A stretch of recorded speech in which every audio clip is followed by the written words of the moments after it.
What's going on, everyone? Welcome back to the channel. This is going to be a quick general consumer review of the Be Quiet. This is their Pure Loop 360 millimeter all-in-one liquid cooler for your CPU. It is on the rather larger side, but we'll get into that when we talk about it. Retails for about $120. You can get it on Amazon. That's where I got that. The link will be below if you'd like to purchase it. I don't think you can get it at Micro Center or Best Buy or anywhere local. So if you're going to get it, you probably have to get it on Amazon or go to Be Quiet's website. So again, this is a 360 millimeter all-in-one liquid cooler. And when it comes to the actual, I'll go through the, the packaging, the box, what you get with it, especially for that $120 price, which is actually pretty competitive when you look at the larger liquid coolers out there.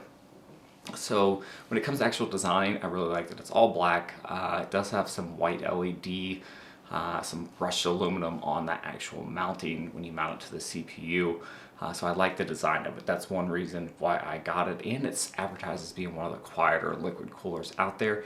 And you can actually refill it. So there is a refill port on it. So if 2 years down the road, because this does have a 3-year warranty, so if 2 years down the road you wanted to refill it or drain the fluid out and put new in, you can do that. So I believe this, as long as the pump doesn't die, would be a liquid cooler you could keep for 5-6 years before you have to probably look into replacing it, just because the longevity of liquid coolers is not the same as the air coolers out there. So as far as the packaging, you do get some extra liquid to refill it, some extra fluid, so you do get that.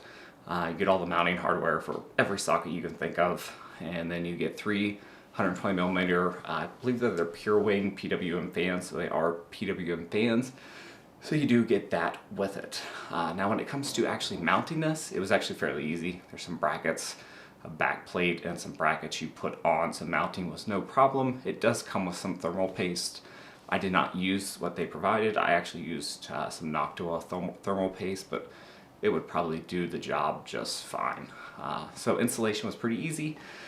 I would make sure that your case will fit a 360 millimeter, because I had to mount mine in the front of my case, which I will talk about when I get into the thermals, which are actually pretty good, minus the GPU, but I will get into that. So installation was a cinch. Most liquid coolers are fairly easy to install. They're not quite as complicated as some of the air coolers, so it took maybe 15-20 minutes after going through it to get it installed, get it mounted, get the fans where all black, very nice sleeving. I like the look of the actual mount that goes onto the CPU. So again, all brushed aluminum, has an LED light, a white LED light, which is nice, and it is overall one of the more pleasing coolers out there. No RGB. I did not want to do the RGB route. I just wanted something simple that was easy to use.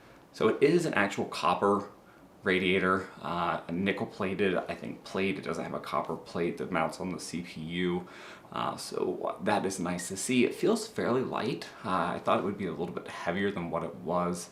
But the build quality design overall is very nice, along with the sleeving, which is very pleasing, and it'll kind of add a little simplicity to your system over a giant air cooler in there. So overall, happy with the packaging, what you get with it, especially for the price point. Now when it comes to the actual performance, this is where I use the Intel, let's look it up. I think it's the Intel Extreme Tuning Utility when I actually overclock my processor. So I have a 10850, which is Intel's 10th gen 10 core processor, and I have it clocked at 4.9. I overclocked it a little bit to that. And when I actually ran it on here for about 20 minutes on the Intel Extreme Tuning, the highest temperatures I was getting was around between 66 and 70. So we'll kind of go up to the 70 range on some of the cores, but overall it runs in the low 60s, which is well within the threshold of the max temperature for these things. So I did overclock it a little bit to like 5.1, 5.2, but it got to the 75, 80 degree point. And I wanted it to be a little bit more stable. I'm not going to do any fancy, like crazy overclocking and see how much I can get out of it. 4.9 is perfect. I ran it for a whole day. It didn't crash, no issues there. So again, it stays fairly cool. The only negative is that the fans are pretty loud. When it's under load and you're doing anything when it comes to using the CPUs at 100%, the fans are a little loud. Now when I'm doing any type of like video editing or anything like that, the only thing I notice is that the GPU is a little loud, but overall the fans are pretty silent. You don't really hear a whole lot out of the fans. I would have liked to see 140 millimeter fans, but then it would be a bigger radiator, and I don't even know if it would have fit in my case, so that's one thing. When it comes to the pump, I don't hear the pump noise at all. The pump is actually detached from the CPU block, so you'll notice that there's a spot where the pump's actually at, which I'm not really sure how I feel about that, but the pump's silent. I don't hear any noise or anything audible from that. Overall, very happy with it. I like the design of it. I like how it looks. I like that it's not $150, $180, $200, so $120 is generally what the retail is on it, and you get a lot for that. You get 3 PWM fans. This is something that you could keep for a decent amount of time, 3-year warranty. Be Quiet also has pretty good customer service from what I've read, so if you have any issues, I think they would probably be able to solve that. And you can drain the fluid out, which I will probably do every year or so, and put some new fluid in there just to, with any type of liquid cooler, you are going to get some coolant, not leakage, but you're going to get some evaporation to where you're just going to use some of the cooling on there. That's just how heat works.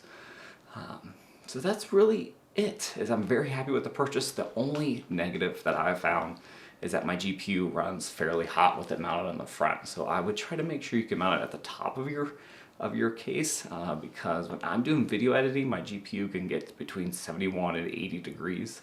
And I currently have an EVGA 980 Ti, which is on its last leg. One of the fans makes one of the worst sounding noises that I can imagine, so I do not like it when it ramps up, and the fans really get going on that because it's fairly loud, and GPUs are really hard to find right now, so I'm trying to get the longevity out of this and keep it as long as I can.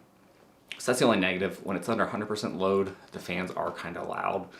At least you can tell it's coming from the radiator, so it's really trying to keep that CPU cool. And if you mount it in the front, I have thought about putting some other fans in here to do a push-pull to see if I can get a little bit more airflow to the GPU, because the GPU runs much hotter than it did when I just had a standard Noctua air cooler on my previous system, which didn't have as beefy of a CPU, but the GPU ran much cooler than what this one's running. And that could just be because it's a 980 Ti. It's an older card. I've had it for 4 or 5 years now, so it's starting to kind of show its age. But that's it. Overall, very happy with it. Generally, I've went with Swiftech liquid coolers before, but they're impossible to find now. And I'm really happy with this purchase. I like the way it looks. It's very minimalistic and not RGB flashy in your face. And I have any issues with it. I've had it for about a month. When you're not pushing the system really hard, you hardly notice it's running. And it matches my Be Quiet 500 XD case, which is really nice. So I'm happy with that. So if you have any questions, comments, feel free to leave them below. I will get a more long-term review as I continue to use this. But spoiler, I'm actually going to downgrade to the 280 millimeter so I can mount it in the top. And that's mainly because I want to try to keep that GPU as cool as possible. And right now it's just a little bit too toasty. Even when I'm doing small things like video and photo editing, I don't like the fans to ramp up a lot on that. Mainly because I think the graphics card is dying, but that's for a different topic. So thanks for watching. Have a good rest of the weekend. Be safe out there. I'll see you guys next time.